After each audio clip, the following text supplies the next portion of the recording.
আজকে আমরা আলোচনা করব নবজাতকের বুক থেকে দুধ নিঃসরণ বা বুক ফুলে যাওয়া। আমরা অনেকেই মনে করি নবজাতকের বুকে দুধ এসেছে, এটি টিপ দিয়ে গালিয়ে দিতে হবে অথবা দুধটা বের করে দিতে হবে, যেটি বাচ্চার জন্য মারাত্মক ক্ষতি করে দিতে পারে। এর কারণে বাচ্চার বুকে ইনফেকশন হতে পারে এবং কি পুষ হতে পারে। পরবর্তীতে এটি অস্ত্রোপচারের প্রয়োজন হতে পারে। তাই আপনারা সতর্ক থাকবেন যাতে যেসব নবজাতকের বুক ফুলে যায় বা বুকে দুধ নিঃসরণ হয়, মনে রাখবেন এটি কোনো রোগ নয়, এটি মায়ের হরমোনের প্রভাবে বাচ্চাদের এই সমস্যাটা ঘটে থাকে। নবজাতকের বুক থেকে দুধ নিঃসরণ বা বুক ফুলে যাওয়া এটিকে বলা হয় উইসিস মিল্ক নামে পরিচিত, বা নবজাতকের বুক ফুলে যাওয়া বা বুকে দুধ নিঃসরণ।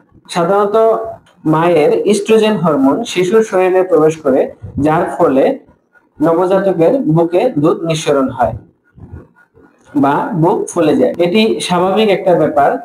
এটি কয়েক সপ্তাহের মধ্যেই নিজে থেকেই সেরে যায়, এখানে কোনো চিকিৎসার প্রয়োজন পড়ে না।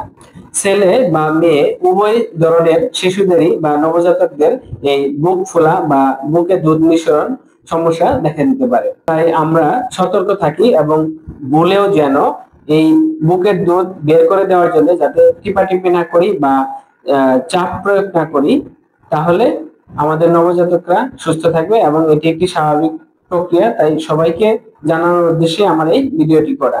ধন্যবাদ।